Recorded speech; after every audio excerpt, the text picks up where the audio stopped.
शालू दुल्हन बनी अपने कमरे में सहमी सहमी और घबराई हुई सी बैठी हुई थी जब अचानक दरवाज़ा जोर से खुला।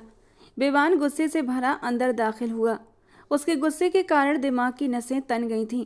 उसने दरवाज़ा जोर से बंद किया, जिससे शालू घबरा गई थी। उसका दिल डर के मारे कांप उठा। शादी में तो सब ठीक था, स्टेज पर सबसे बातें कर रहा था, फिर कमरे में आते ही से क्या हो गया? उसका दिल धक से हुआ, हाथ पैर ठंडे पड़ गए। शालू अभी कुछ समझ भी नहीं पाई थी कि विवान ने आते ही उसका बाजू जोर से पकड़ लिया। विवान की सख्त उंगलियां शालू की नाजुक कलाई में धंस कर रह गई थीं। उसे दर्द का एहसास हो रहा था, मगर वो कुछ बोल नहीं पा रही थी। डर के मारे उसकी जान हलक में अटक गई। शादी की पहली रात उसने अपने दूल्हे से ये सब तो एक्सपेक्ट नहीं किया था। विवान सख्त गुस्से भरे शब्दों में बोला, उठो, अभी के अभी मेरे बेड से नीचे उतर जाओ। तुम जैसी काली कलूटी लड़की को मैं अपने आसपास भी देखना गवारा नहीं कर सकता। मेरे बेड पर बैठना तो बहुत बड़ी बात है। शालू बुरी तरह घबरा गई। उसके शब्दों में गुस्सा सुनकर वो हैरानी से उसे देखने लगी। उसका रूखा व्यवहार देखकर वो कांप उठी थी और जल्दी से बोली, क्या हुआ? कुछ हुआ है क्या आपको? आप ऐसी बातें क्यों कर रहे हैं? जबकि विवान गुस्से से चिल्लाया, हाँ हुआ है, बहुत कुछ हुआ है मेरे साथ जो नहीं होना चाहिए था। मेरी जिंदगी बर्बाद हो गई। फिर उसने शालू का हाथ पकड़कर तेजी से घसीटते हुए उसे आईने के सामने लाकर खड़ा कर दिया और बोला, अपनी शक्ल देखी है तुमने? अपना रंग देखा है? मेकअप की मोटी परत भी तुम्हारे काले रंग को छुपाने में नाकाम है। क्या सोचकर तुमने मुझ जैसे इंसान से शादी करने के बारे में सोचा? तुम्हारा और मेरा कोई जोड़ नहीं है। और शालू विवान को आंसू भरी निगाहों से देखने लगी। इतना अपमान, इतनी तकलीफ उसने कभी नहीं सोचा था। शालू तो सोच भी नहीं सकती थी कि पहली रात ही उसका पति उससे इस तरह की बातें करेगा। विवान ने नफरत भरी नजरों से उसे घूरते हुए कहा, मुझे तुमसे घिन आती है। अगर तुम ये सोच रही हो कि मेरी जिंदगी में आकर मैं तुम्हें अपना लूंगा तो सुन लो, मैं विवान हूँ, विवान मेहरा। तुम्हें बर्बाद कर दूंगा लेकिन अपनाऊंगा नहीं। मेरी चॉइस इतनी घटिया नहीं हो सकती कि तुम जैसी काली लड़की को अपनी जिंदगी में हमेशा के लिए शामिल कर लूं। वो उसकी हल्की गेहूं रंगत पर तंज कसते हुए बोल रहा था और शालू की आंखों से आंसू लगातार बह रहे थे। उसने कभी सोचा भी नहीं था कि उसकी इतनी बेइज्जती होगी। ना ही नंदिनी जी उसकी इतनी विनती करती और ना ही वो उनके घर की बहू बनती। अगर उसे पहले से पता होता कि विवान उसे इतना नापसंद करता है तो वो खुद इस शादी से इनकार कर देती, लेकिन इस तरह अपनी इंसल्ट नहीं करवाती। इससे पहले कि वो कुछ कहती, विवान उसके करीब हुआ था। उसकी कमर में हाथ डालकर एक हाथ से उसके मुंह को दबोच लिया। देख ली तुमने अपनी शक्ल आईने में गौर से? तो कान खोलकर सुन लो मेरी बात। अगर तुम ये सोच रही हो कि मैं तुम्हारे साथ कोई रिश्ता बनाऊंगा तो सुन लो, मैं तुम्हें छूऊंगा तक नहीं। मैं तो आज तक कभी काले कपड़े भी नहीं पहनता। मुझे काले रंग से सख्त नफरत है, चिढ़ है मुझे काले रंग से। लेकिन मेरी माँ ने न जाने क्या सोचकर तुम्हें मेरी बीवी बना दिया। उन्होंने मुझे धमकियां देकर तुमसे शादी तो करवा दी, लेकिन एक बात याद रखना, मेरी नज़रों में तुम कुछ भी नहीं हो, कुछ भी नहीं। इस घर की एक मामूली नौकरानी की भी शायद मेरी नज़रों में कुछ इज्जत हो, लेकिन तुम्हारी तो वो भी नहीं है। ये कहते हुए उसने शालू को झटके से पीछे धकेला और वो गिरते गिरते बची। उसकी आंखों से आंसू लगातार बह रहे थे, लेकिन विवान को इसकी कोई परवाह नहीं थी। वो जल्दी से अपनी अलमारी की ओर बढ़ा और गुस्से से उसे खोला, अपने कपड़े निकाले और बाथरूम में चला गया। शावर की आवाज़ आ रही थी और शालू की सिसकियां पूरे कमरे में गूंज रही थीं। उसने तो कभी सपने में भी नहीं सोचा होगा कि विवान उसकी इस हद तक बेइज्जती करेगा। वो धीरे धीरे कदम उठाते हुए आईने के सामने आकर खड़ी हो गई थी। रोने की वजह से उसका मेकअप कहीं कहीं से धुलने लगा था और जहाँ से उसकी असल रंगत झलक रही थी। आज से पहले उसे कभी अपने रंग रूप से कोई शिकायत न थी। वो जैसी भी थी, खुद में मस्त रहने वाली लड़की थी और ना ही आज तक कभी उसे किसी ने उसके रंग रूप की वजह से हीन भावना का शिकार बनाया था, बल्कि हर कोई उसकी तारीफ ही करता था। गहरा रंग होने के बावजूद भी उसके चेहरे पर एक ऐसी चमक थी जो लोगों को अपनी ओर खींचती थी। झील सी गहरी आंखों का जादू लोगों को एक पल में ही मदहोश करके रख देता था। तीखे नए नक्श उसे सबसे अलग बनाते थे, लेकिन विवान को कुछ भी नजर नहीं आया था सिवाय उसकी काली रंगत के। जैसे ही विवान कमरे में वापस आया, उसने शालू को रोते देखा और ठंडे शब्दों में कहा, अब ये मत सोचना कि तुम्हारे रोने का मुझ पर कोई असर होगा। चाहो तो इस कमरे से बाहर जा सकती हो। फिर वो अलमारी की ओर बढ़ा, उसका दरवाज़ा खोला और वहाँ से शराब की बोतल निकाल ली और ये देखकर तो शालू अपना रोना भी भूल चुकी थी। तो क्या ये आदमी शराब पीने का भी आदी है? वो बेहद परेशान हो गई थी। नंदिनी जी और शालू की माँ संजना जी की दोस्ती काफ़ी पुरानी थी। नंदिनी जी कई बार संजना जी के घर पर भी आ चुकी थी और उसे हमेशा ही शालू बहुत पसंद आती थी। वो बहुत ही सीधी सादी लड़की थी, धीरे और मीठा बोलने वाली, घर के हर काम में निपुण थी। पहले तो दोनों ही मध्यम वर्गीय परिवारों से ताल्लुक़ रखती थीं, लेकिन नंदिनी जी की शादी कुणाल मेहरा से हुई तो धीरे धीरे उनके दिन बदलने लगे, क्योंकि कुणाल का कारोबार बहुत बड़ा था। दूसरी ओर संजना जी आकाश के साथ बहुत खुश थीं। आकाश की कपड़ों की दुकान थी, वो अच्छा कमाता था, लेकिन इतना नहीं कि बंगला या गाड़ी खरीद सके। जब संजना जी ने देखा अब वो नंदिनी जी की हैसियत की नहीं रही तो मिलने से कतराने लगी थीं। लेकिन नंदिनी जी अब भी पहले की तरह उनसे प्यार करती थीं और वैसे ही मिलती जुलती थीं। वो हमेशा संजना जी से कहती, दौलत तो आने जाने वाली चीज़ है, ये मत समझना कि पैसों की वजह से मैं तुमसे दोस्ती तोड़ दूंगी। नंदिनी जी के दिमाग पर पैसों का नशा कभी नहीं चढ़ा, लेकिन विवान मेहरा के दिमाग पर जरूर चढ़ गया था। जब उसने लड़कपन से जवानी में कदम रखा और अपने घर में हर तरह के ऐशो आराम को देखा तो धीरे धीरे आवारगी में पड़ने लगा। उसके दोस्त अच्छे नहीं थे, इसलिए बहुत जल्दी ही वो शराब और सिगरेट का आदी हो गया। जब भी नंदिनी जी अपने बेटे को उसकी गलत हरकतों पर डांटती तो कुणाल मेहरा उन्हें टोक देते, तुम कौन होती हो मेरे बेटे को डांटने वाली? मेरा सारा पैसा उसी का तो है। यही वजह थी कि विवान की नज़रों में उसकी माँ की अहमियत उसके पिता से कम थी, क्योंकि उसके पिता हर ख्वाहिश पूरी करते थे और उसकी माँ उसे बुराइयों से रोकती थीं। विवान हमेशा कहता, आप कौन होती हैं मुझे रोकने वाली, जब पापा ही मुझे कुछ नहीं कहते। और नंदिनी जी अफसोस से बेटे को देखती रह जाती, जो धीरे धीरे अपने आप को ख़त्म कर रहा था। खैर, वक्त यूं ही गुजरता गया। जब विवान ने अपने पिता का कारोबार संभाल लिया तो कुणाल मेहरा अब घर पर ही रहने लगे, लेकिन अब उनकी तबीयत ठीक नहीं रहती थी। अचानक ही उन्हें दिल का ऐसा दौरा पड़ा कि वे फिर उठ ना पाए। उस वक्त नंदिनी जी की हालत बेहद ख़राब हो गई थी। संजना जी ने ही नंदिनी जी की दिलजोई की थी। जिस बंगले में वो लोग रह रहे थे वो नंदिनी जी के नाम पर था। मरने से पहले कुणाल मेहरा अपनी सारी संपत्ति नंदिनी जी के नाम कर गए थे। शायद कहीं ना कहीं उन्हें एहसास हो चुका था कि उनके जाने के बाद विवान उनकी सारी संपत्ति अय्याशियों में उड़ा देगा और वो नंदिनी जी को बेसहारा नहीं करना चाहते थे। इसलिए मरने से पहले वो नंदिनी जी का ख्याल कर गए थे और सारी जायदाद उनके नाम कर दी। और जब ये बात विवान को पता चली तो वो सदमे में आ गया था। उधर नंदिनी जी भी कुणाल मेहरा के जाने से उदास रहने लगी, इसलिए अब वो चाहती थी कि विवान की शादी कर दें। विवान इन दिनों शराब के साथ साथ रंगीन महफिलों का भी आदी हो चुका था। कई आवारा किस्म की लड़कियों से उसकी दोस्ती थी। जब नंदिनी जी ने अपने बेटे के तौर तरीके देखे तो वो चिंता में पड़ गईं कि ये सारा पैसा ऐशो आराम में उड़ा देगा, जो उसके पिता ने कड़ी मेहनत से कमाया था।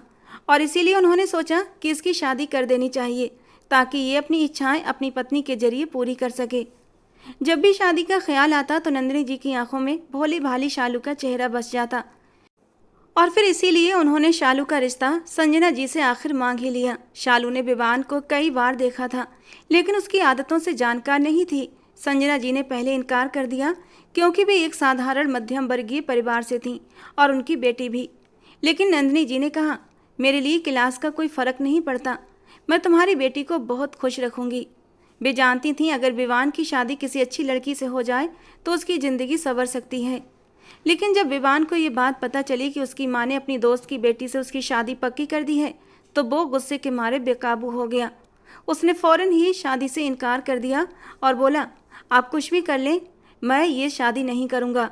लेकिन नंदिनी जी ने उसकी एक न सुनी। उन्होंने सख्त शब्दों में कह दिया, अगर तुमने शालू से शादी न की तो एक बात याद रखना, तुम्हारे पिता की पूरी जायदाद मेरे नाम पर है। मैं तुम्हें एक पैसा भी नहीं दूंगी और घर से भी निकाल दूंगी। जाओ फिर नौकरी करो और जिन ऐशो आराम की आदत तुम्हें लग चुकी है उन्हें अपने पैसों से कमाओ और पूरा करो। विवान गुस्से से तिलमिला उठा और बोला, आप मेरे साथ अच्छा नहीं कर रही हैं। ये सारी जायदाद मेरे पिता ने कमाई है ताकि मेरी ज़िंदगी आसानी से गुजरे, और आपको मेरे लिए कोई काली कलूटी लड़की ही मिली थी। आप माँ हैं या डायन हैं जो अपने ही बेटे को खुश देखना नहीं चाहती। और ये सुनकर नंदिनी जी को बहुत गुस्सा आ गया और उन्होंने अचानक ही विवान के मुंह पर एक जोरदार थप्पड़ मार दिया। शर्म नहीं आती तुम्हें? वो लड़की बहुत अच्छी और नेक सूरत की मालिक है। अगर तुमने शादी से इनकार किया तो मैं तुम्हें घर से निकाल दूंगी। माँ का सख्त रवैया देखकर विवान को गुस्सा तो बहुत आया, लेकिन वो चुप रहा। वो जानता था इतने पैसों से वो कभी भी कमा नहीं सकता, क्योंकि ना तो उसका पढ़ाई में कोई अच्छा रिकॉर्ड था और ना ही उसे किसी के अंडर काम करने की आदत थी। वो तो बस हुक्म चलाना जानता था। काफ़ी खुदसर और जिद्दी नौजवान था और इसीलिए शादी से इनकार नहीं कर पाया। शादी तो उसने अपनी माँ की मर्जी के अनुसार कर ली थी, लेकिन जिस तरह उसने पहली ही रात शालू का दिल तोड़ा था, वो शालू ने कभी सोचा भी नहीं था। उसे तो इस बात का जरा भी अंदाजा नहीं था कि विवान उसे पसंद नहीं करता। उसे तो लगा था जैसी नंदिनी जी हैं उनका बेटा भी उतना ही अच्छा होगा, क्योंकि अक्सर वही अपनी माँ को संजना जी के घर छोड़ने आता था, लेकिन कभी अंदर नहीं आता था, क्योंकि उसे अपनी माँ की ये गरीब सहेली बिल्कुल भी पसंद नहीं थी। विवान को तो काले रंग से ही सख्त नफरत थी। उसने कभी भी काले रंग के कपड़े नहीं खरीदे थे। देखने में वो काफ़ी हैंडसम और दिलकश था और अपनी खूबसूरती पर उसे बड़ा गुमान भी था। इसी वजह से शालू का दिल तोड़ने में उसे एक पल की भी देरी नहीं लगी। जब शालू ने विवान को सामने सोफे पर बैठकर शराब पीते देखा तो वो चुपचाप अलमारी से अपना सादा सा सूट निकालकर वॉशरूम चली गई। लेकिन जैसे ही उसने अपना चेहरा देखा वो फूट फूट कर रो पड़ी। उसकी रंगत इतनी भी काली नहीं थी जितनी विवान को लग रही थी। उसके नए नक्श बेहद खूबसूरत थे। लंबे घने बाल उसकी खूबसूरती में और भी निखार ला देते थे। उसका अच्छा स्वभाव उसे सबकी पसंदीदा बना देता था, लेकिन विवान की नज़र तो बस उसकी रंगत पर ही अटक गई थी। खैर, जब शालू रो धोकर चेहरा साफ करके और कपड़े बदल कर बाहर आई तो विवान ताने देते हुए बोला, सुनो, अगर मेरी माँ के सामने तुमने कोई भी शिकायत की तो याद रखना बहुत बुरा हाल कर दूंगा तुम्हारा। मेरी माँ से यही कहना कि तुम बहुत खुश हो। शालू ने कोई जवाब न दिया और चुपचाप रजाई उठाकर ज़मीन पर लेट गई। उसके आंसू चुपचाप तकिए में समा गए। रात देर तक विवान शराब पीता रहा और अपने गम और गुस्से को शराब में डुबाने की कोशिश करता रहा। जब नशे से उसकी आंखें बोझिल होने लगीं तो वो अपने बेड पर जाकर सो गया। सुबह सबसे पहले शालू की आंख खुली थी। उसकी आंखें बुरी तरह सूजी हुई थीं, लेकिन फिर भी वो खुद को संभाल कर तैयार होने लगी। तभी विवान ने कहा, सुनो, ड्रेसिंग टेबल के दराज में एक डिब्बी रखी है, उसमें तुम्हारी मुँह दिखाई का तोहफा है। सोने के कंगन है, वो पहनकर बाहर जाना। और याद रखना, अगर मेरी माँ के सामने अपनी ये मासूम शक्ल दिखाकर कोई सहानुभूति बटोरने की कोशिश की तो तुम्हारा ऐसा हाल करूँगा कि अपनी शक्ल भी पहचान नहीं पाओगी। शालू ने चुपचाप कंगन पहने और बाहर चली गई। नंदिनी जी ने जब उसे देखा तो हैरानी से बोली, क्या हुआ, तुम्हारी आंखें इतनी सूजी हुई क्यों हैं? शालू ने मुस्कुराकर जवाब दिया, कुछ नहीं, बस रात देर से सोई थी, शायद इसीलिए। उसने नंदिनी जी को कुछ भी नहीं बताया। नंदिनी जी कहने लगी, विवान गुस्से का तेज है, लेकिन मैं जानती हूँ तुम्हारे अच्छे स्वभाव से वो सही राह पर आ जाएगा। मुझे माफ़ कर देना शालू, शायद मैं थोड़ी सी खुदगर्ज हो गई थी, लेकिन मुझे पूरी उम्मीद है विवान तुम्हारी ज़िंदगी में खुशियों के वो रंग भर देगा जिनकी तुम हकदार हो। उन्होंने प्यार से शालू के सर पर हाथ रखा था, लेकिन शालू ने कोई जवाब न दिया। आंखों में आने वाले आंसुओं को अंदर ही अंदर पी गई थी। वो चाहती थी नंदिनी जी को जवाब दे कि तुम जैसी माँओं को अपने बिगड़े बेटों को सुधारने के लिए हम मासूम लड़कियां ही नज़र क्यों आती हैं, जबकि तुम्हारे इन साइको आवारा बेटों के लिए डॉक्टर की ज़रूरत होती है, ना कि हम लड़कियों की। लेकिन वो कह न सकी, क्योंकि उसकी परवरिश ही कुछ ऐसी की गई थी कि बड़ों के सामने वो जबान नहीं चलाती थी। उसने नाश्ता अपनी सास के साथ ही कर लिया, क्योंकि विवान तो अभी तक सो रहा था। काफ़ी देर बाद जब वो उठा और बाहर आया तो नंदिनी जी ने कहा, ऐसा करो, कुछ दिनों के लिए बहू को कहीं घुमाने ले जाओ। नई नई शादी हुई है और यही दिन होते हैं घूमने फिरने के। जबकि विवान ने एक तीखी नज़र सामने बैठी शालू पर डाली थी। गुलाबी रंग के सूट में निखरी निखरी सी बैठी थी। रोने की वजह से आंखें भी गुलाबी हो रही थीं। कोई भी आम इंसान होता तो शालू की मासूमियत पर फिदा हो जाता, लेकिन वो विवान मेहरा था। उसने तो हमेशा अपने आसपास खूबसूरत चेहरे ही देखे थे। शालू जैसी पवित्र और मासूम हुस्न का वो आदी नहीं था। विवान की नज़रों को अपने ऊपर महसूस करके शालू ने नज़रें उठाई थीं और एक पल के लिए दोनों की नज़रों का टकराव हुआ। विवान एकदम से चौंक उठा था। शालू की वो नशीली आंखें उसके दिल में उतरने लगी थीं। आज तक उसने ऐसी खूबसूरत आंखें किसी की भी नहीं देखी थीं, लेकिन उसने जल्दी ही उसके ऊपर से नज़रें हटाई थीं। ये लड़की कभी भी उसकी पसंद नहीं हो सकती, ये सोचते हुए नफरत से उसने अपना मुंह शालू की ओर से फेर लिया था। कहने लगा, अभी ऑफिस में बहुत काम बाकी हैं, सारी ज़िंदगी पड़ी है, फिर कभी ले जाऊंगा। नंदिनी जी के सामने विवान थोड़ा तमीज़ से रहता था। वो जानता था सब कुछ माँ के हाथ में है, इसीलिए उनसे बदतमीजी नहीं करता था।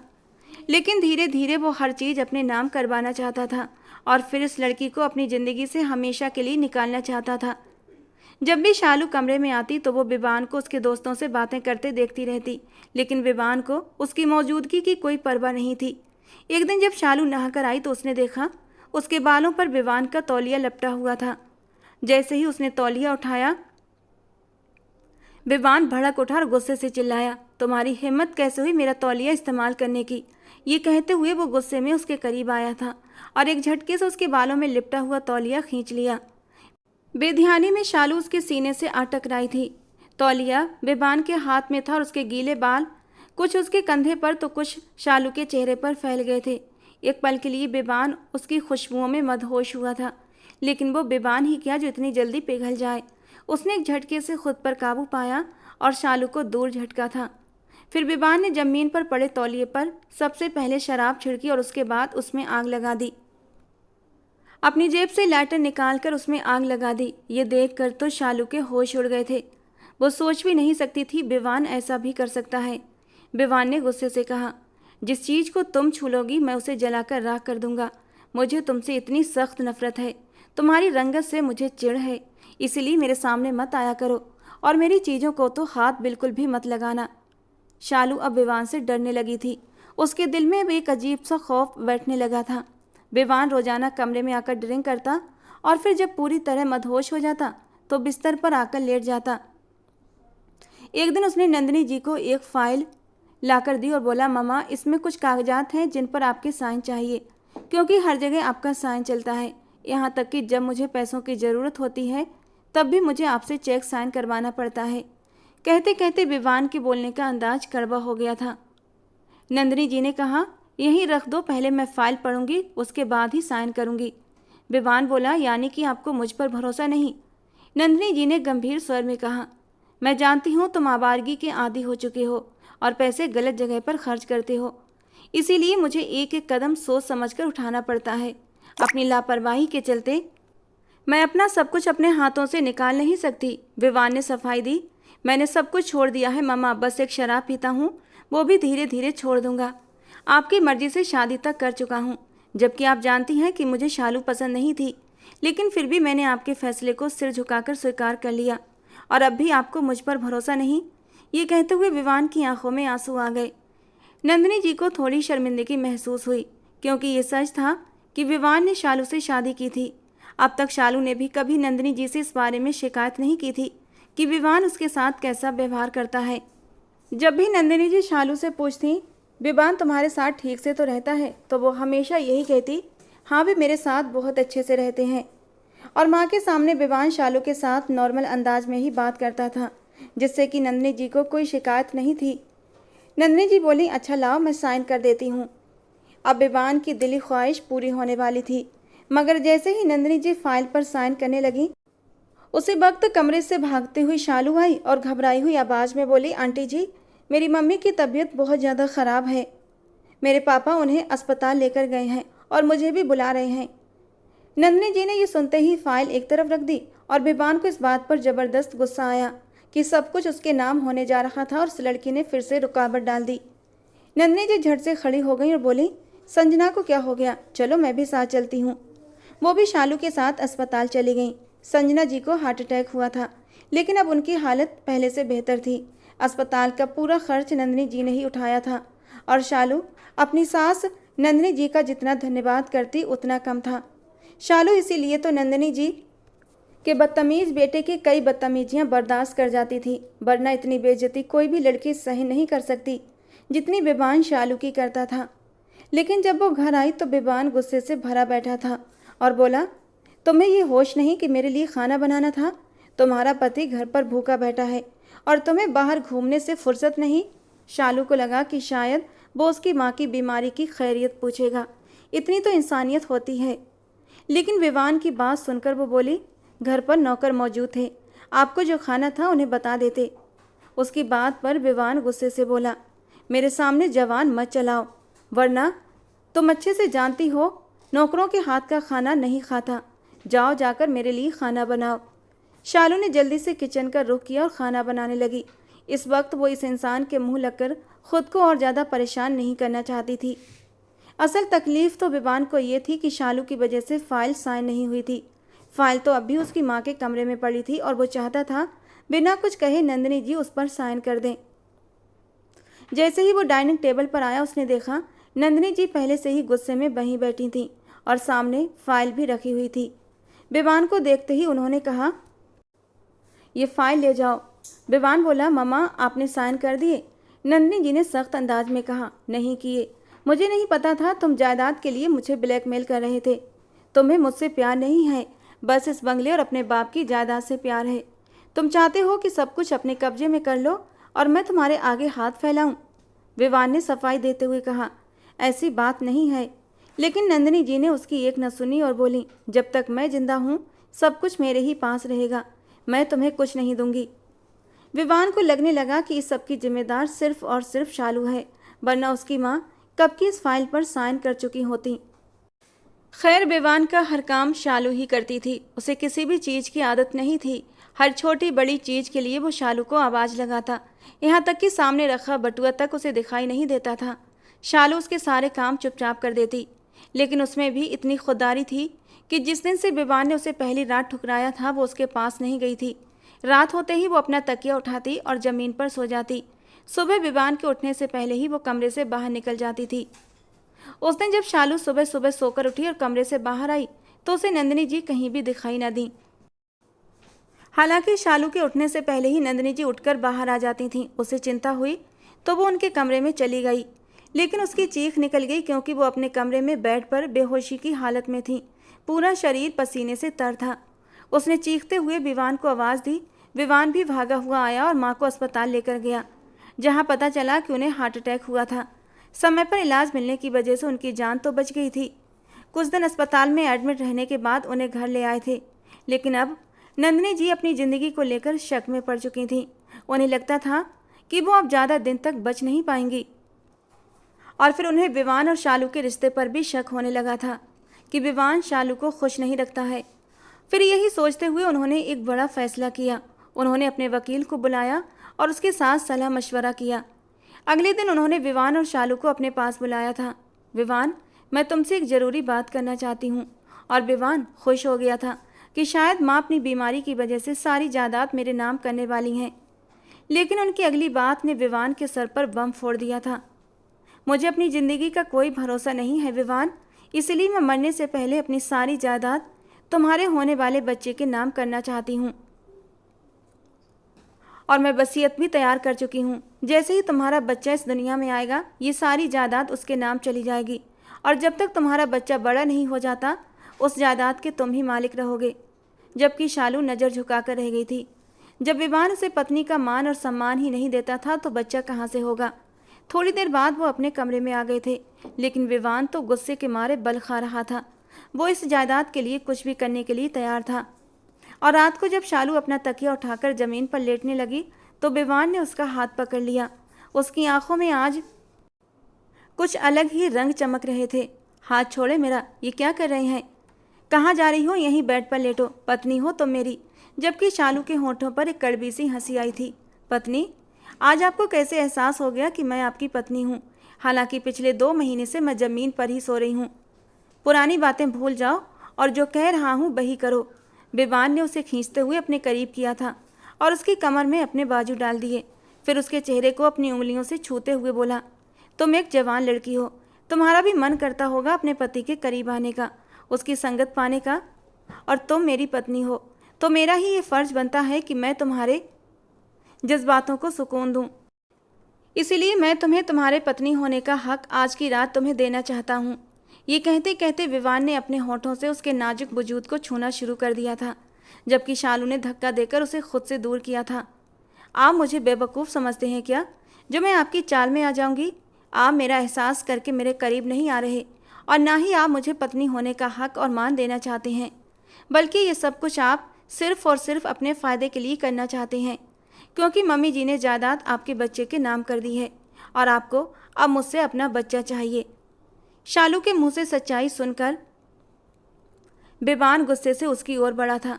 जब सब जानती और समझती हो तो फिर विरोध किस बात का? मुझे ये जायदाद चाहिए और इसके लिए मैं कुछ भी करूँगा। और तुम किस हक से मुझे खुद से दूर कर रही हो? पति हूँ तुम्हारा, तुम्हारे साथ रिश्ता बनाना मेरा हक है।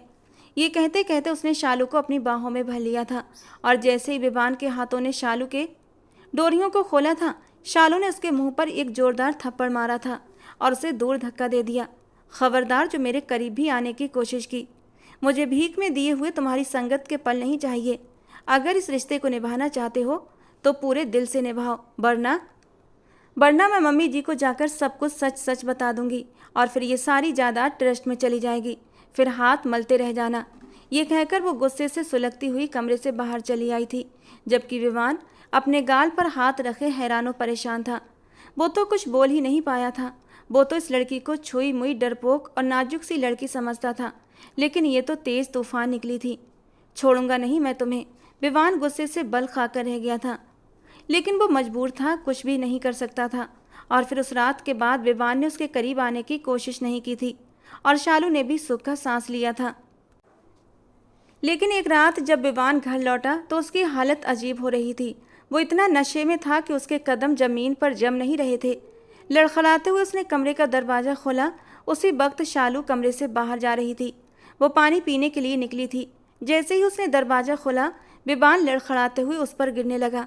अगर शालू से सहारा न देती तो वो जरूर ज़मीन पर गिर जाता, लेकिन शालू का कंधा पाकर उसने अपना आधा वजन उस पर डाल दिया था, जबकि वो नशे की हालत में बोल भी रहा था, ए लड़की, दूर हटो मुझसे। अब क्यों मेरे करीब आ रही हो? उस दिन तो बहुत नखरे दिखा रही थी। ये कहकर उसने शालू को खुद से दूर हटाया था, लेकिन फिर दोबारा से उसकी बाहों में झूल गया। शालू मुश्किल से ही उसे संभाल पा रही थी। विवान के करीब आते ही उसे एहसास हो चुका था, न सिर्फ विवान ने बहुत ज़्यादा पी रखी है, बल्कि उसे तेज बुखार भी है।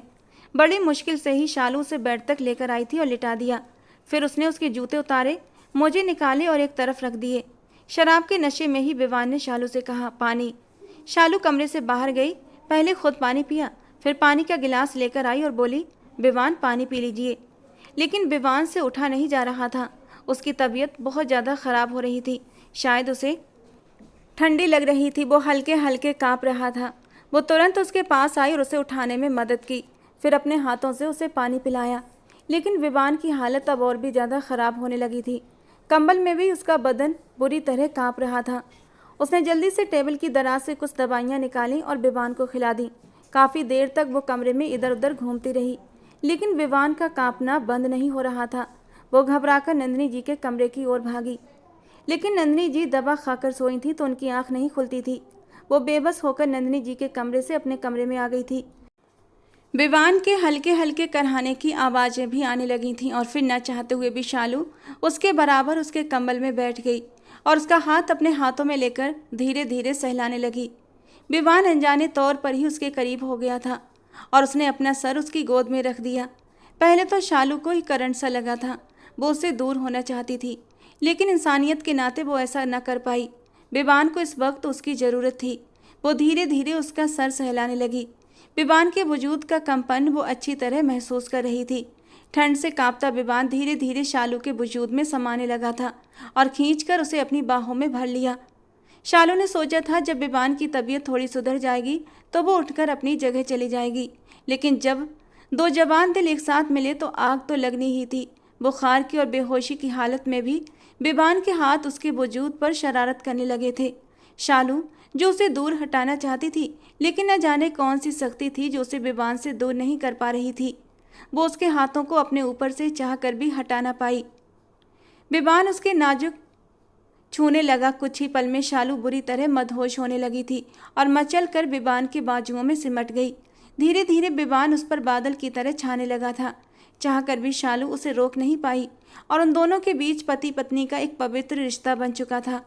जब नशे की हालत में ही उसकी आंख लगी और वह विवान के पहलू में ही लेटी सो गई थी और फिर शालू की आंख खुली तो उसने देखा विवान सो रहा था। उसे अभी भी बुखार था। शालू की आंखों के सामने रात वाले पल घूमने लगे। वो ये रिश्ता शुरू नहीं करना चाहती थी, लेकिन रात जज्बातों में भरकर उसने ये गलती कर दी थी। वो विवान को भी कसूरवार नहीं ठहरा सकती थी, क्योंकि रात जो कुछ हुआ दोनों की मर्जी से हुआ था। उसने एक नज़र सोए हुए विवान को देखा जो बहुत मासूम लग रहा था, बहुत प्यारा, और अचानक ही शालू के दिल से दुआ निकली थी, काश ये शुरुआत एक अच्छी शुरुआत हो जाए। विवान इस रिश्ते को दिल से स्वीकार कर ले और हम एक अच्छी खुशहाल ज़िंदगी गुजार सकें। लेकिन उसे क्या पता था, अब उसकी ज़िंदगी में सिर्फ और सिर्फ तकलीफ़ें बची थीं।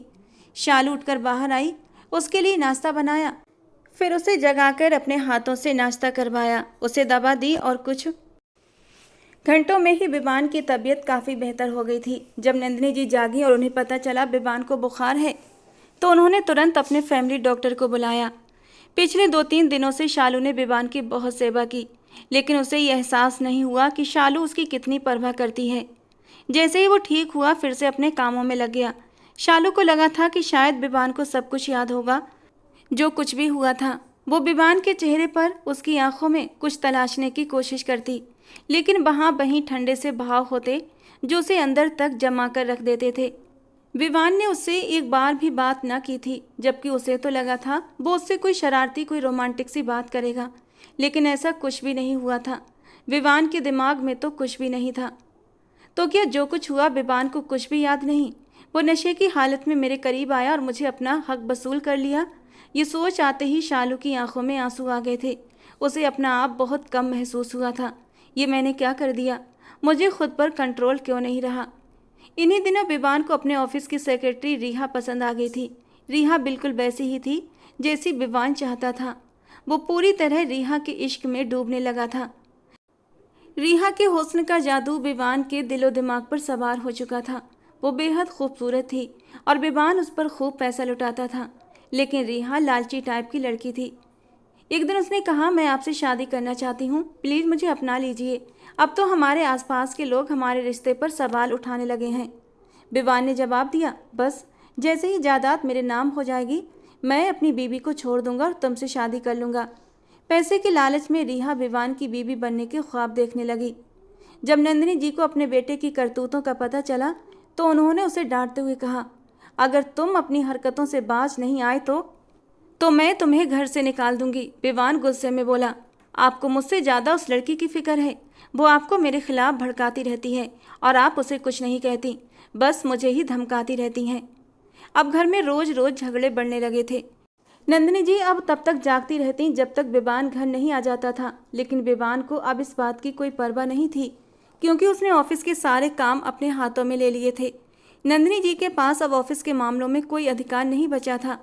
विवान चाहता था कि वो एक छोटा सा प्लॉट खरीदे और रिहा से शादी कर ले, लेकिन उसे ये भी पता था कि उसकी माँ उसे ये कभी भी करने नहीं देंगी। एक दिन जब विवान ऑफिस आया तो उसने देखा रिहा रो रही थी। ये देखकर उसकी जान पर बन आई। उसने घबराकर पूछा, क्या हुआ रिहा, तुम रो क्यों रही हो? रिहा ने आंसू पोंछते हुए कहा, अब मेरे लिए रिश्ते आने लगे हैं। अगर तुमने मुझसे शादी नहीं की तो मैं अपनी जान ले लूँगी, क्योंकि मैं किसी और की नहीं हो सकती। मैं तुमसे प्यार करती हूँ। विवान ने उसे दिलासा देते हुए कहा, तुम बेफिक्र हो जाओ रिहा, मैं बहुत जल्दी तुमसे शादी कर लूँगा, लेकिन अभी मेरे पास ज़्यादा कुछ नहीं है। पहले मैं अपना एक फ्लैट खरीदूँगा, फिर तुम्हें वहाँ रखूँगा। और ये सुनकर रिहा बहुत ज़्यादा खुश हो गई थी। अब तो विवान पूरी तरह उसकी मोहब्बत में डूब चुका था, लेकिन विवान को यह भी डर था कहीं रिहा की शादी किसी और से न हो जाए। इसी डर में उसने फिर से नंदिनी जी को धोखे में रखकर सारी जायदाद के कागजात पर साइन करवा लिए। अब कुछ ही दिनों में सब कुछ विवान के नाम हो चुका था और अब वो अपनी मनमर्जी का मालिक था। रिहा पर खूब पैसा लुटाता था। शालू ही सब कुछ देखती थी और अंदर ही अंदर कुड़ती रहती। इसी बीच 1 महीना बीत गया और शालू की तबीयत खराब रहने लगी। नंदिनी जी उसे डॉक्टर के पास ले गईं और डॉक्टर ने जो खुशखबरी सुनाई उसे सुनकर वो बेहद खुश हो गई थी। उन्हीं दिनों रिहा एक मिठाई का डिब्बा लेकर विवान के पास आई और बोली, मेरा रिश्ता पक्का हो गया है, खुशियाँ मनाओ कि अब तुम्हारा मुझसे पीछा छूट गया। जबकि ये सुनकर विवान के होश उड़ गए। रिहा रोने लगी और गुस्से में बोली, यही चाहते थे ना तुम? कब से तुमसे कह रही थी मेरे घर रिश्ता भेजो। विवान जल्दी से बोला, मैं आज ही तुम्हारे घर वालों से तुम्हारा रिश्ता मांग लेता हूँ। जब वो रिहा के घर रिश्ता लेकर पहुँचा तो उसके पिता ने साफ कह दिया, जब तक तुम अपनी पहली बीबी को तलाक न दोगे, मैं अपनी बेटी का रिश्ता तुमसे नहीं करूँगा। ये सुनकर विवान ने बिना सोचे कह दिया कि मैं आज ही अपनी बीबी को तलाक दे दूँगा। अब विवान को किसी चीज़ का कोई डर नहीं था। सारी जायदाद तो उसके नाम हो ही चुकी थी।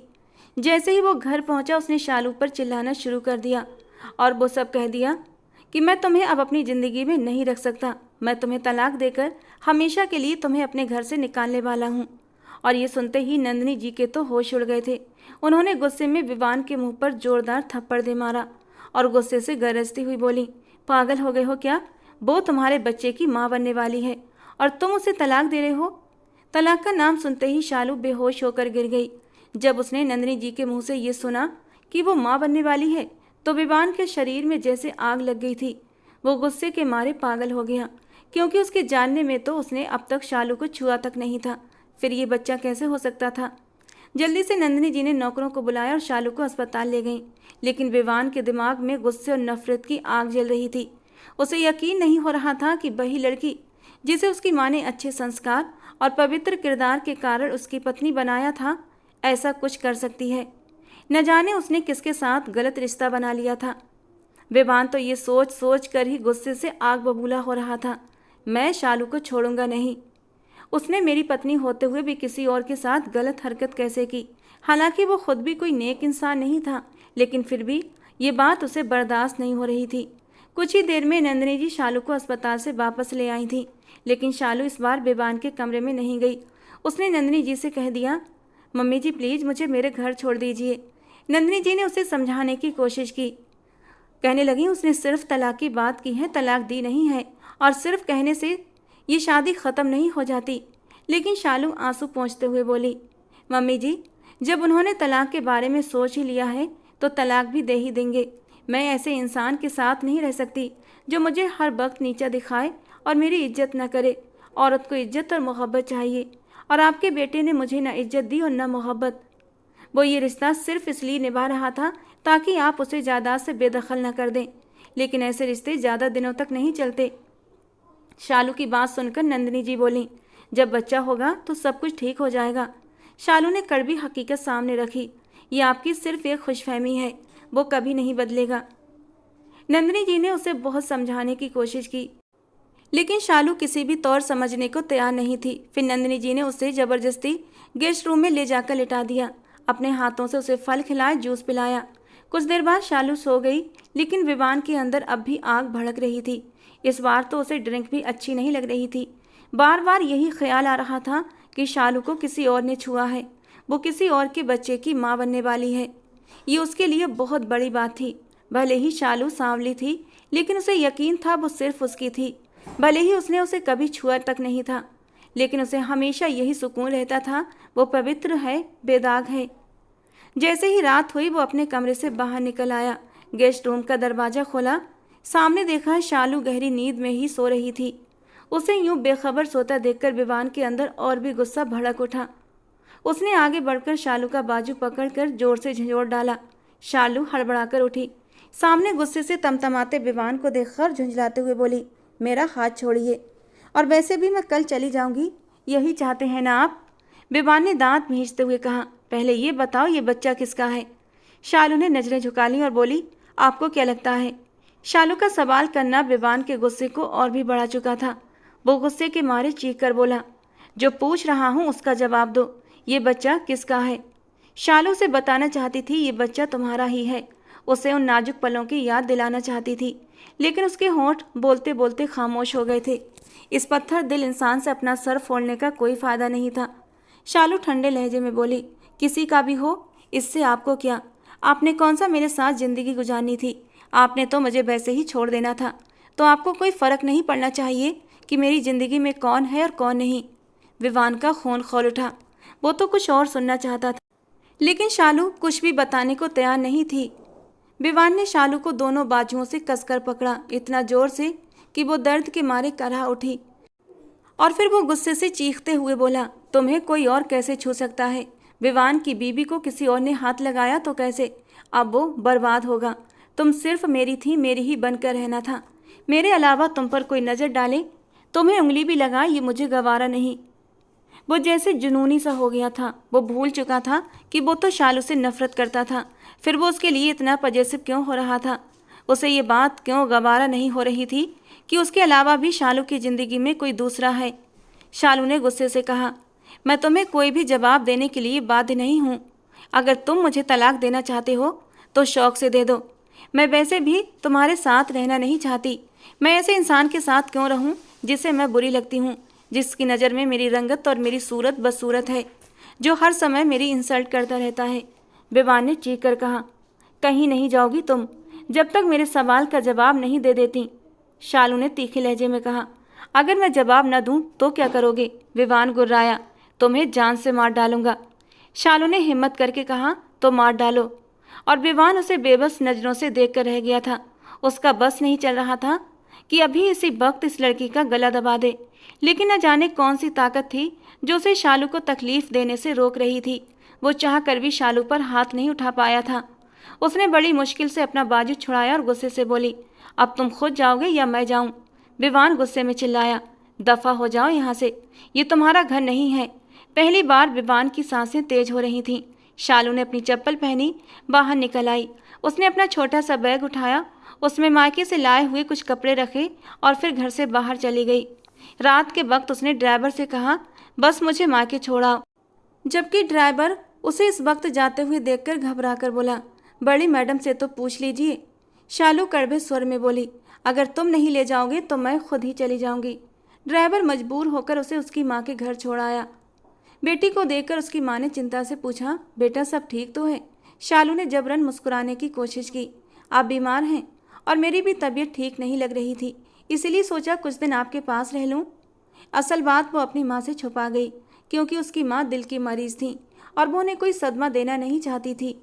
अगली सुबह विवान की आँख खुली तो वो गेस्ट रूम में ही सोया हुआ था। शालू के जाने के बाद वो अपना सर पकड़कर वहीं बैठ गया था और न जाने कब उसकी आँख लग गई थी।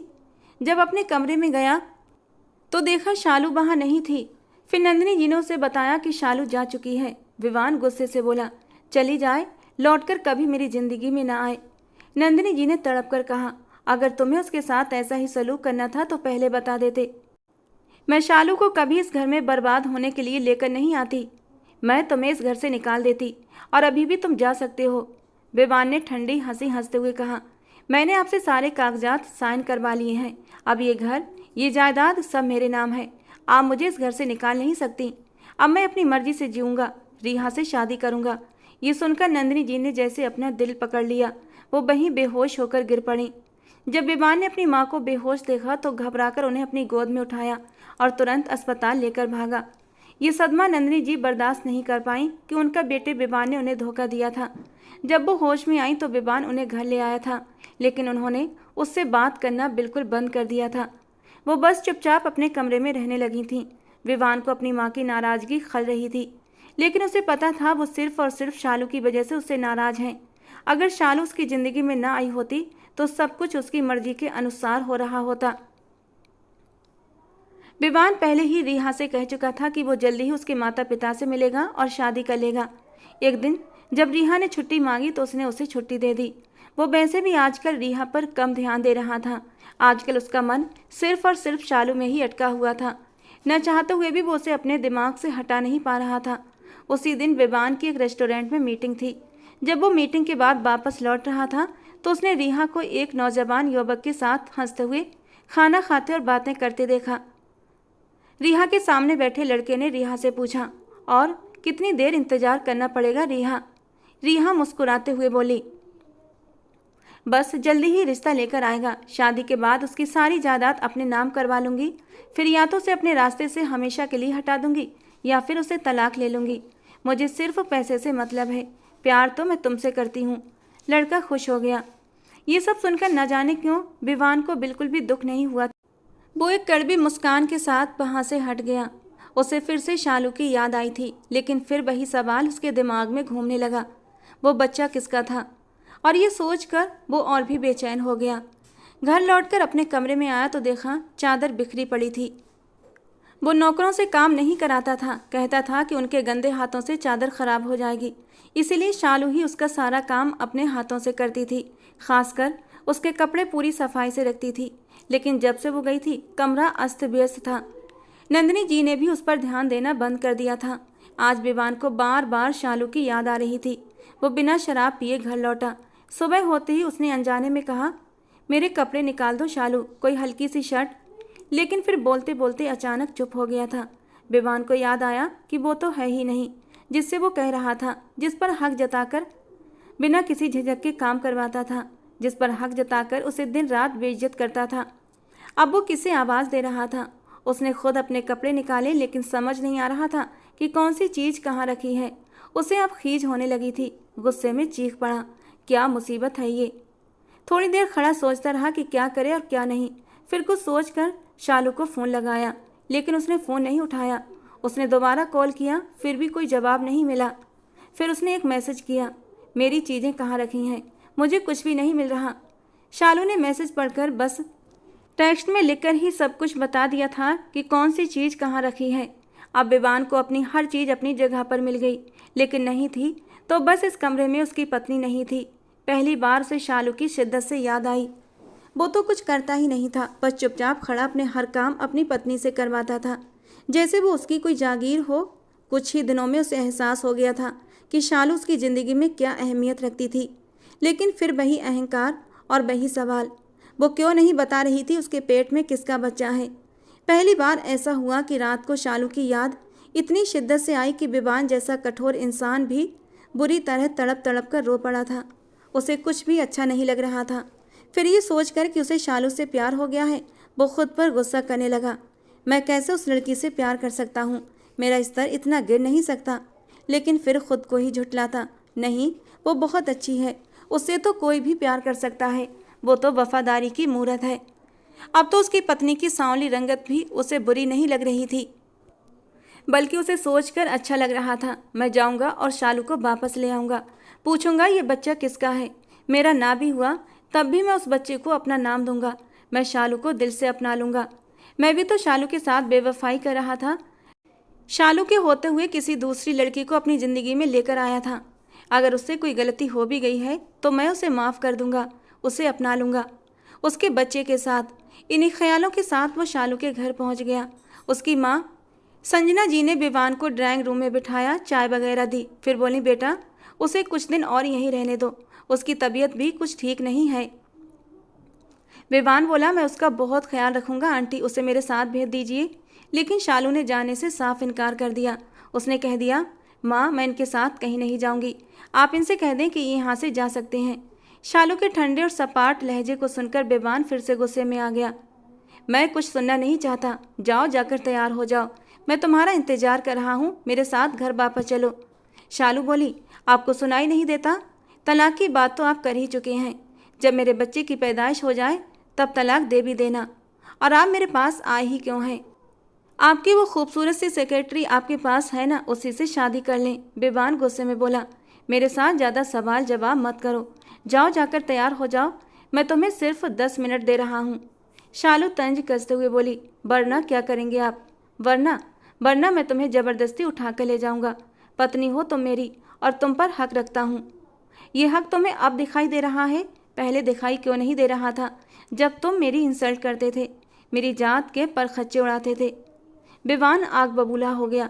एक तो तुमने पाप किया, उसके बावजूद भी मैं तुम्हें लेने आया हूँ, तुम्हें समाज के सामने इज्जत दे रहा हूँ, और तुम हो कि मुझे नखरे दिखा रही हो।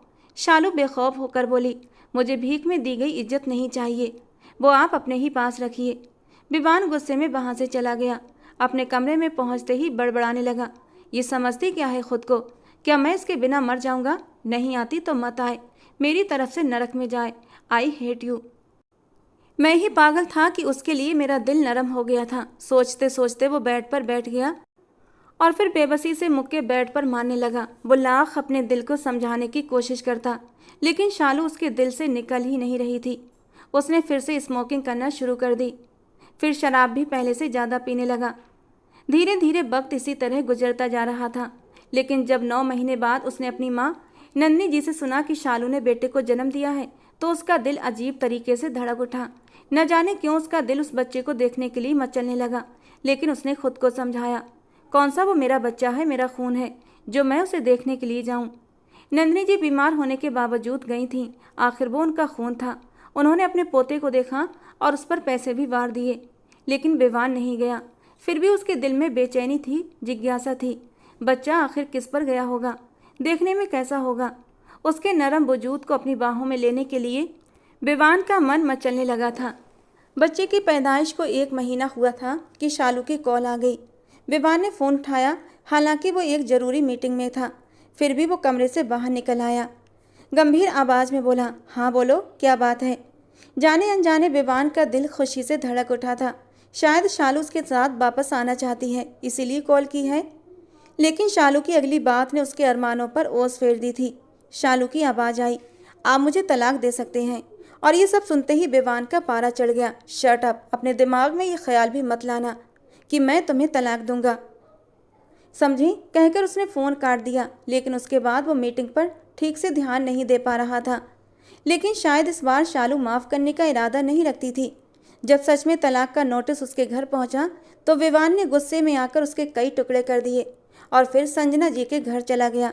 उस वक्त शालू घर पर नहीं थी, वो नौकरी ढूंढने के लिए गई हुई थी। उसे पता था उसके माँ बाप इतने अमीर नहीं हैं कि उसके और उसके बच्चे के खर्च उठा सकें। जब विवान वहाँ पहुँचा तो संजना जी ने कहा, शालू घर पर नहीं है। कहने लगा, बच्चा कहाँ है। संजना जी ने कहा, तुम्हारा बच्चा सो रहा है। विवान अंदर आया और बच्चे को गोद में उठा लिया। और बच्चे को गोद में लेते ही उसके दिल में एक ठंडक सी उतर गई थी और अचानक ही उसने बच्चे के गालों को चूम लिया। यह एहसास कितना खूबसूरत था, वो जैसे हवाओं में उड़ रहा था। वो बेकाबू सा होकर अपने बच्चे के गालों को बार बार चूमने लगा, यहाँ तक कि बच्चा परेशान होकर रोने लगा और फिर उसे अपने सीने से लगाकर उसे चुप कराने लगा। उसकी आंखों में नमी उतरने लगी थी। न जाने कैसा एहसास था जो उसे अंदर ही अंदर गुदगुदाए जा रहा था।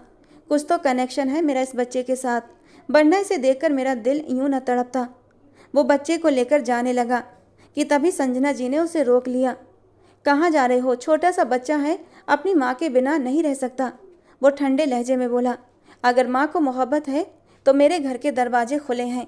कुछ सोचकर वो सीधे हॉस्पिटल गया और डीएनए टेस्ट करवाया, वो भी अर्जेंट। उसके बाद बच्चे को लेकर घर आ गया। कुछ ही देर बाद शालू का फ़ोन आ गया। विवान ने फ़ोन उठाया तो शालू गुस्से में बोली, ये क्या बदतमीजी है, मेरा बच्चा क्यों लिया आपने? आपको तो मेरे किरदार पर शक था ना, तो फिर बच्चे को क्यों ले गए? विवान ने ठंडे लहजे में कहा, घर आ सकती हो, मैंने तुम्हें मना नहीं किया है। शालू ने बिना झिझके जवाब दिया, नहीं आना मुझे, मैं सारी ज़िंदगी अपने किरदार की गवाही नहीं दे सकती। और अपनी जिद्दी बीवी की जिद देखकर उसके लबों पर हल्की सी मुस्कान आई थी। बहुत जिद्दी हो तुम, लेकिन मैं भी कम जिद्दी नहीं हूँ। रिपोर्ट आते ही विवान जान चुका था कि बच्चा उसी का है और ये सोचकर उसके दिल के सारे शक ख़त्म हो चुके थे। उसने अपने बेटे को अपनी बाहों में भर लिया था। ये मेरा बेटा है, मेरा खून, तभी तो मेरा दिल इसके लिए तड़पता था। इसे गोद में लेते ही मन में गुदगुदी सी होती थी। वो अपने बेटे को चूम रहा था, प्यार कर रहा था, जो बिल्कुल उसी की तरह दिखता था। शालू ने भी सोच लिया था कि वो नहीं जाएगी, वो देखेगी कि आखिर विवान बच्चे को कैसे संभालता है। एक ही दिन में उसकी चीखें निकल जाएंगी। लेकिन फिर उसकी ममता तड़पने लगी। वो सोचने लगी कि वो इंसान अब भी बेरहम और बेजान है। छोटा सा बच्चा था, जब उसने उसकी माँ का एहसास नहीं किया तो इस छोटे से बच्चे के साथ क्यों करेगा। रोते रोते शालू वापस आ गई। नंदिनी जी अपने कमरे में ही रहती थीं, विवान के इस कदम से बेखबर। विवान ने पहली बार अपने बेटे को फीडर पिलाया था, उसका डायपर भी चेंज किया था और फिर उसे सीने से लगाकर सुला भी चुका था और अब इंतजार में था कि शालू जरूर आएगी। उसकी नज़रें शालू के इंतजार में बाहर टिकी हुई थीं। शालू सीधे कमरे में आई थी। बेटे को सोते हुए पाया तो उसकी तरफ लपकने लगी, लेकिन बीच में वो पत्थर दिल इंसान खड़ा था। वो सख्त लहजे में बोला, पहले मुझसे बात करो। शालू तड़प कर बोली, मुझे अब तुमसे कोई बात नहीं करनी, मेरा बच्चा मुझे दे दो। वैसे भी तुम्हारे हिसाब से तो वो तुम्हारा बच्चा नहीं है। लेकिन विवान पहले ही अपने बेटे को बाहों में भर चुका था। शालू बुरी तरह घबरा गई।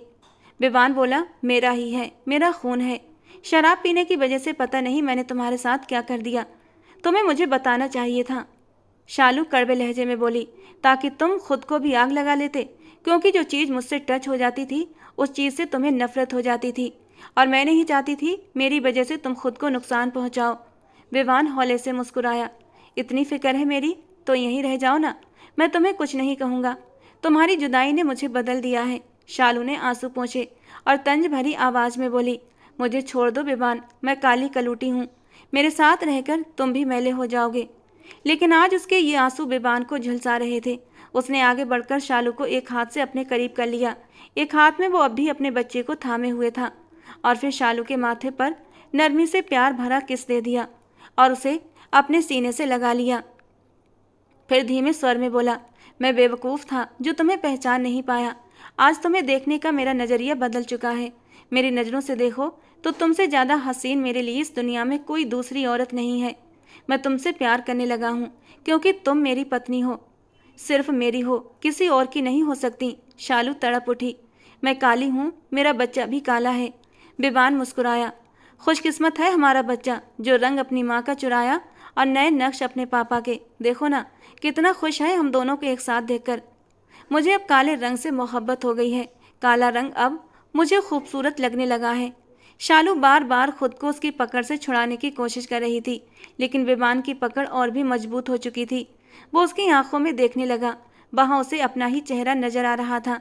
शालू जब पूरी तरह बेबस हो गई तो उसे की सीने से लगकर फूट फूट कर रोने लगी। उसकी आवाज़ रुंध गई थी। तुम बहुत बुरे हो, मुझे तुमसे नफरत है। बेबान ने हल्की हंसी के साथ कहा, और मैं तुमसे मोहब्बत करता हूँ। शालू ने सिसकते हुए कहा, जब तुम्हें गुस्सा आएगा फिर तुम मुझे छोड़ दोगे? बेबान ने कहा, नहीं छोड़ सकता। तुम मेरे अंदर बसने लगी हो, कैसे यकीन दिलाऊं तुम्हें? शालू ने भीगी आवाज में कहा, प्लीज तुम शराब पीना छोड़ दो। बेबान मुस्कुराया, छोड़ दूंगा। शालू ने फिर कहा, वादा करो किसी गैर औरत के पास नहीं जाओगे। बेबान ने उसकी आंखों में झांकते हुए कहा, तुम पास रहना, मैं कहीं नहीं जाऊंगा। और तुम भी वादा करो मुझे कभी छोड़कर नहीं जाओगी। तुम्हारे बिना तो मुझे खुद अपना आप अजनबी लगने लगता है। वादा करो शालू कि तुम कभी मुझे छोड़कर नहीं जाओगी। शालू ने भी दिल से वादा किया और बेबान ने भी। सुबह हुई तो नंदिनी जी भी उठ चुकी थीं, और जब उन्होंने शालू को अपने कमरे से निकलते देखा तो वो हैरान रह गई थीं। और फिर शालू के चेहरे पर फैले शर्म के रंगों को देखकर वो सब कुछ समझ चुकी थीं कि आज उनके बेटे ने मोहब्बत से उनकी बहू को समेट लिया था। और शालू के चेहरे पर ये मोहब्बत के रंग थे जो निखर कर उसे और भी खूबसूरत बना रहे थे। आज वो बहुत खुश थीं क्योंकि बहू भी वापस आ गई थी और बेटा भी सुधर चुका था। अगर पत्नी अच्छी हो तो पति अपनी बुरी आदतें भी छोड़ देता है। और रही बात रंग रूप की, तो ये कभी भी मायने नहीं रखता। रंग और रूप को अपनी ज़िंदगी में दीवार मत बनाओ, नहीं तो ज़िंदगी खुद ही बेरंग हो जाएगी। दोस्तों, आज की हमारी कहानी कैसी लगी कमेंट बॉक्स में ज़रूर बताना। पसंद आई हो तो प्लीज़ लाइक करना। रोज़ एक नई और रोमांटिक कहानी सुनने के लिए हमारे चैनल को सब्सक्राइब करना। मिलते हैं दोस्तों अगली कहानी में।